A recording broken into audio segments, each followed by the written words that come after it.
What's up everyone? Welcome back to a brand new video. During the last part, well, a lot of crazy stuff happened, especially towards the end. If you haven't seen already, be sure to check out the last part because you're going to be pretty confused with this one. But don't worry, even though we introduced a lot of stuff, we're going to cover it all here. Will things get even weirder? Probably. Who knows? Stick around to find out. For this video, let's set a like goal of 2,500 likes. Once we hit that, I'll continue with another part of this series. Anyways, let's pick up from here. Granolah is a bit shocked to find out that Vegeta has a brother, especially when he sees Tarble because he doesn't really act like Vegeta. They seem like polar opposites, well, at least compared to how Vegeta was beforehand. He's calmed down a bit, but is still Vegeta. Vegeta introduces them to Tarble and also asks who that other guy is. It's Deborah. Oh cool, they have a new ally? Not exactly. He's someone from the Demon Realm or something? Granolah doesn't really know. He's definitely not a good guy. He tried to help revive Majin Buu. Wait, Majin Buu? Oh yeah, Vegeta has a lot to be caught up on, so exposition, and now everybody's caught up with each other. And that actually gets Granolah thinking, what are they going to do with Deborah once they actually defeat Buu? He's definitely going to turn on them, so they're going to need to act quickly. But for now, they just need to focus on defeating the Majin. He powers up in a Super Cerealian.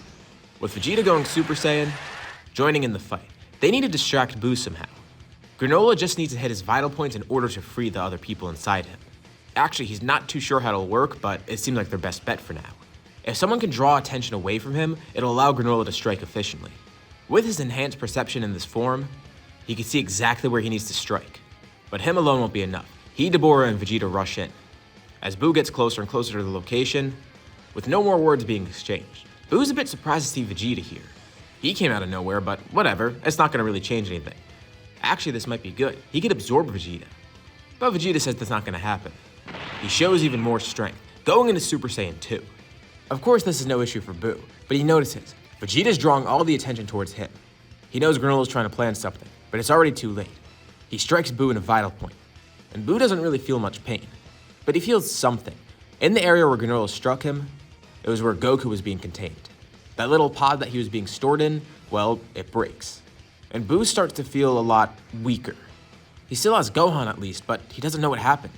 His side then explodes, with Goku then bursting out back to full size. He's a bit disoriented, but looks around. Oh great, Granolah was able to help. Deborah is a bit concerned though because now he knows that Buu's gonna do anything. He's gonna get desperate.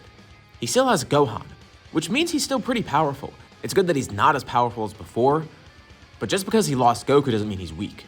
Individually, he's still stronger than anyone, although with a collective effort, they might be able to overpower him and free Gohan next.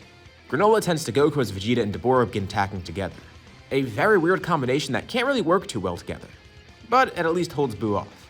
And Goku's ready to jump back in. He powers up, with he and Granolah rushing in once more. Freeing Goku is one thing, but now with Goku on their side and Buu being weaker, it's actually easier to free Gohan. It doesn't take nearly as long. And even though Buu knows it's coming, it's a lot harder to defend against. And once again, Granolah strikes him. But Granolah notices there's not just Gohan in there, there's two other people.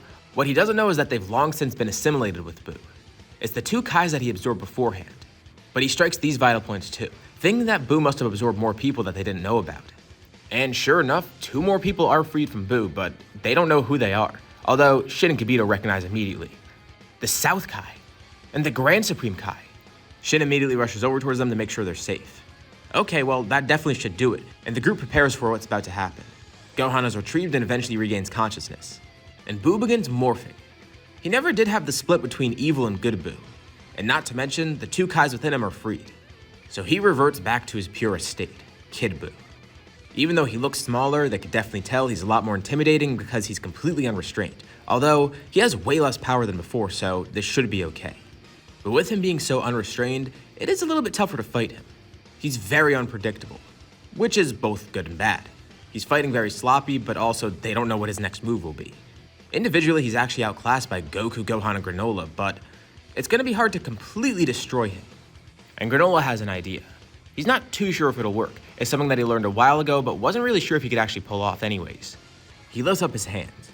He tells the group to lend him energy. It might be a little bit overkill, but this will work. This will definitely erase every little bit of Buu. That is, if Granolah is able to pull it off. Goku knows he could do it, but hey, if Granolah wants to try it, he'll let him. And now, Granolah is actually able to start charging energy. He's amazed. Beforehand, he wasn't sure if he had a pure heart for it. He felt a little bit of malice in there, but he's changed so much. he has a much more solid mind. And it's not like he was ever really a bad guy. He just had some malice within him. But now he's able to fully charge this. And as the group fights Buu and lends energy to Granolah, the Spirit Bomb gets lower and lower to the ground. Granolah draws it in towards him, compressing it. Granolah powers back up into Super Cerealian, and he draws his hands in front of him, holding the Spirit Bomb in between it. Compressed so it's way smaller than before, but still incredibly powerful. He never really liked these big flashy attacks. He prefers precision. And it's a bit hard to control. The Spirit Bomb is powerful even though it's small. But he yells to the group, now's the time. They move out of the way, having completely overwhelmed Buu, who's just sitting there. He tries to recollect himself to move out of the way, because next he sees Granolah lunging towards him with the Spirit Bomb right in front. Both hands are in front of him as he holds the Spirit Bomb, and he stops briefly in front of Buu. He takes the Spirit Bomb in one hand, lunging it right into a vital point, just for extra reassurance. Buu punches Granolah square in the face, but he feels nothing, and Buu's arm begins to disintegrate. He tries to punch with his other arm, panicked, but that arm starts disintegrating too. Blue energy collapses in towards Buu, with Granolah and everyone else quickly jumping back. Buu starts glowing as more energy comes in towards him, and then explodes out. It's a potent attack, and of course it erases every little bit of Buu. That was a really close call, but they did it. They defeated the Majin, although that doesn't mean that everything's over. There still is a pretty big loose end, and his name is Deborah. So amidst everyone's celebration, the group quickly remembers that they need to deal with this guy somehow because they don't know what they're supposed to do with Deborah. I mean, they don't need to kill him right away, he hasn't turned on them yet. But as they look to find him, as soon as they killed Majin Buu, Deborah just left Earth, sneaking out completely unnoticed. This does worry Shin and Kibito, and eventually the other two Kais that wake up. It's weird, they were unconscious in Buu for millions of years, but Shin and Kibito will catch them up on everything. But Goku tells Shin and Kibito not to worry.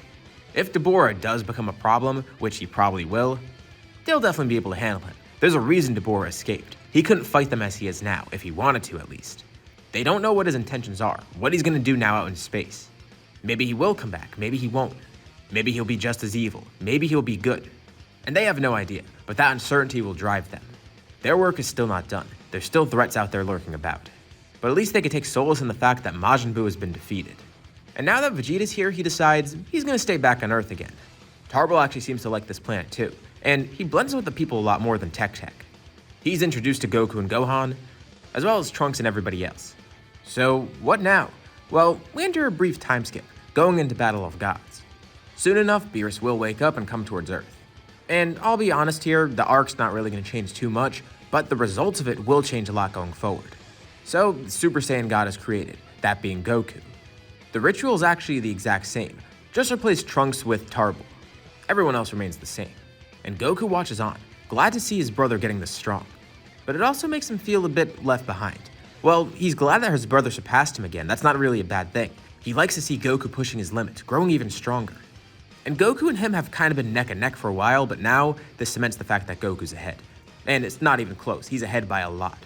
And this opens up a lot of doors. For the rest of the Saiyans, they could potentially get God Ki, getting these godly forms as well. Although he's not too sure if Goten or Gohan are going to do it. And he knows for a fact that Tarbell's definitely not, but Vegeta, he could definitely see that happening. But it makes Granolah wonder, where could he go next? Is Super Cerealian his limit? I mean, if it works like Super Saiyan, which he isn't too sure because he's the only one in existence, but if Super Cerealian does work like Super Saiyan, maybe he could find a Super Cerealian 2, Super Cerealian 3, Super Cerealian whatever, he doesn't know. The sky's the limit. He just needs to work more with it, getting a better understanding of how the form functions. The thing is, by default, it feels already stronger than Super Saiyan. He's tested this against Goku. Obviously, Super Cerealian's my own thing here, so there's nothing really to base the lore on. But in my mind, I would say it's a better version of Super Saiyan, really. It gives a huge boost in power to the Cerealian, but also, you have the double Red-Eyed Awakening, so by default, it's already better than Super Saiyan. But maybe not better than Super Saiyan 2. So it's sufficient, definitely very powerful, and Granolah's been growing very strong with it. But he wants to go further, and he knows he can. It's not just him either. He's gonna train Trunks this way too. Trunks is still on the path of unlocking Super Cerealian. It's a bit tough for him, but Granolah knows that he can do it. And who knows, Trunks will probably even have more power than him, being a hybrid and all. Apparently with hybrid Saiyans, they grow a lot stronger, so who's to say it's not the same with hybrid Cerealians? Beerus is much more focused on Super Saiyan God, ending up taking Goku as a student for Whis. Vegeta's actually surprisingly left behind. He doesn't have a big obsession with being a rival to Goku or whatever, And while Super Saiyan God does look interesting, Vegeta still wants to work for something else. He has his wrathful form from a while back, and with Super Saiyan 2 now, he's trying to think of ways to make them work together. They're completely separate forms, so who knows? Channeling the two powers could lead to something interesting. But mostly, Beerus doesn't really offer him to go on the planet anyways, just because Goku is so much further ahead, even before getting Super Saiyan God. But it's fine, Vegeta will train here, and he has the perfect rival, Granolah. This actually works out pretty well for everyone. As for Trunks, he trains a lot with Gohan, and they work really well together. As I mentioned earlier in the story, the two of them are pretty close, so they definitely would love to train together. And of course, Granolah's working with them too, but now they have Vegeta, and Vegeta's the perfect rival for Granolah. They're around the same strength, and they're both looking to surpass their limits right now, but neither has an idea of how to do so. But given enough time and intense training, they definitely can do it. While Goku's off on Beerus' planet learning more about Super Saiyan God and anything above it, training starts on Earth, and a lot of progress is made in the time that Goku's gone. Not just with our heroes either, but also villains. The Frieza Force has been keeping tabs on Earth, at least the little bit of it that's left, and they have intel on the Dragon Balls. It'll be perfect. They could use these to revive their Emperor, bring him back stronger than before, and make the Frieza Force prominent again. Unfortunately for them, they don't know how much everyone on Earth has been developing. Once Frieza's back, he's immediately ready to get revenge. He does a little bit of training, but he doesn't really want to do too much. He's itching to get back there and kill that Cerulean and that Saiyan, the two that embarrassed him so badly. He has them where he wants them. Although it turns out Goku's not actually on the planet, but Granolah is. Which makes Frieza want to rush even more because who knows if he'll leave. And it seems that Vegeta's there too, so hey, even if he doesn't get one Saiyan, he's gonna get the other, as well as Goku's sons. Once Frieza's army arrives on Earth, the group's actually pretty elated, especially Granolah and Vegeta. This is the perfect test for their power. They've wanted to test their new strength, but didn't really have an opportunity to battle anyone, which is obviously good. That means Earth hasn't been under threat of anybody. But also, come on, they want a real battle once in a while. And Frieza's the perfect person to test it out against. The person they despise so much. The fact that he's back irks them in general. But they're not worried. They know they can defeat Frieza. As soon as Frieza's army shows up, well, they're pretty quickly eliminated, and then Frieza himself steps out. He's annoyed to see these two standing there waiting for him. And they look so cocky. Frieza chuckles. They don't know the extent of his power now. But Granolah says the same. Frieza doesn't know how strong they've gotten. And Vegeta comments, Frieza was killed by this crew once. They'll be able to kill him again, actually a lot faster this time. So if Frieza really is stronger, they're not going to risk letting him get any stronger than he is now. Frieza goes into his final form, ready to call their bluff. But immediately, these two transform as well. Granolah gets a mildly different form, transforming into Super Cerulean 2. Frieza didn't even know he had a Super Cerulean form, but this is something else. And Vegeta, he powers up into something completely different too. He calls it Wrathful Super Saiyan, a combination of his wrathful form and Super Saiyan. I mean, as the name implies, it's pretty obvious. And Frieza kind of laughs at it because he looks like a monkey. Exactly what he would call a Saiyan. But his laughter is cut short as the two begin attacking. Frieza is hopeless against these two, and they take great pride in eliminating him once more. Even though it's kind of quick, they'd rather not risk it. Frieza is killed, and the two get to show off their new powers. Glad to have had this battle. It's weird because an unexpected rivalry is developing between the two. Kind of a camaraderie of sorts, one that wasn't really there before. They're growing stronger, but growing closer too. Who needs God Ki? This is good enough. And this is where we'll leave off for now. So what do you guys think about this part? What do you think's gonna happen next time? Leave your thoughts and suggestions in the comments below. I'll be sure to check them out to see what you guys think. As always, if you liked the video, be sure to drop a like. And let's try to hit that like goal from the beginning of the video so we can get another part of this series. If you haven't already, why not subscribe? As well as hitting the bell icon so you're notified about any future uploads on my channel, including more parts of the series or any other videos like it. Anyways, thank you all for watching, and I'll see you all in my next video.